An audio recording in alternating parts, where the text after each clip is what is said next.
It's September 2024. I'm really stoked because I just taken delivery of my latest book. It's called The Joy of Loose Watercolor Sketches. And yeah, let me tell you more about it. Let's go. So, The Joy of Loose Watercolor Sketches is the third book I've published this year. The first book that I published was this Bangkok in Ink. There are still some copies of these. I might go for another print because it is very popular. I've shipped quite a number of those copies around the world.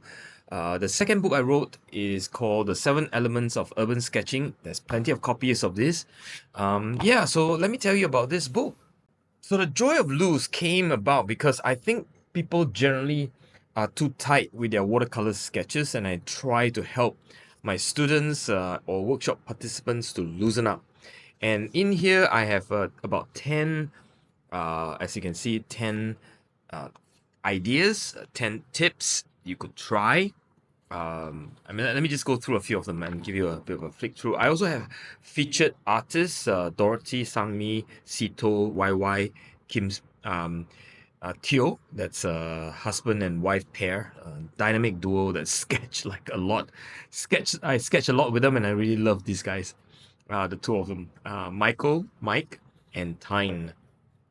Okay, let me just talk about you see a lot of my example and Dorothy and yeah. But one of the things that I did with this book, like my previous one, is that you will find I would have a tip, and this is tip number one, and I would have the QR code to my YouTube that inspired this lesson. This one is about disrespecting the edges. Basically, you do not want to sketch all the way or put the colors all the way to the line. You could leave some white space, or even, basically just somehow put colors over the line, right? Unlike a 2-year-old that's been told repeatedly to keep within the line and up to the line. The best way to damage artistic, skills by well-intentioned guardian and teachers. Okay, all right. So that's tip one. Tip two is about designing the edges. I use an example from John Singer Sargent. I talk about the various edges. There are 4 that I talk about. There's a soft edge, there's the hard edge, there's a lost edge, but there's also something which I call the splattered edged. Basically, the idea of splattering the edged, right? So that's tip number 2. I featured Sito here, and then I have tip number 3, which is value anchored color substitution. What does that even mean? Well, it means that for every color, there is a value assignment that you can put it. So if in a scale of 1 to 5, each of the color will get an assignment of value. So you must understand the value of the color for each color. And that's what in this exercise that I did. I put a value assignment based on the dark and light tone of each of those colors. Anyway, how do you use it? Well, I'll talk about it in the tutorial. Basically, you could then apply the idea of values and substitute color with wild abandon, and that creates a very interesting outcome. That's tip number 2. Number 4, that's tip number 3, splattering. One of my favorite. I use it in most sketches that do tiny bit, and sometimes plenty. That's YY and her work. And then I talk about macro right and micro wrong. If you want to be loose, focus on the macro and allow your micro sketches or points to be full of mistakes, sometimes intentional. I have an example where I demonstrate that, and then that's Teo, YY's husband. Very interesting and loose sketch from him. Then push and pull, basically allowing the pigment to flow.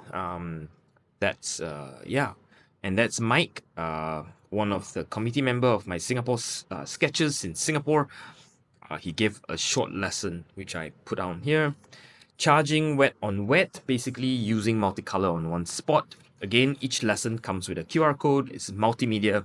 You can then interact with the video. If you don't really want to read or it doesn't make sense, I may not have expressed myself with words too well.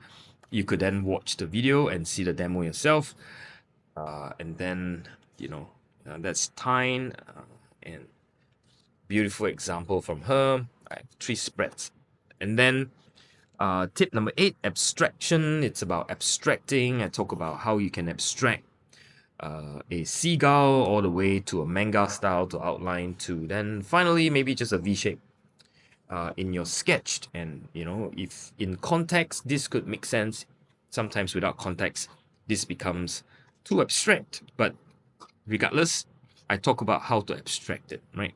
Finally, psychedelic background, one of my favorite. I use it a lot in a lot of my sketches. You'll find them, like so, and so on. So basically, this is a flip through. The last tip is hint, don't tell. Yeah, I won't talk too much about it. You could buy the book and it's available now. It's on sale.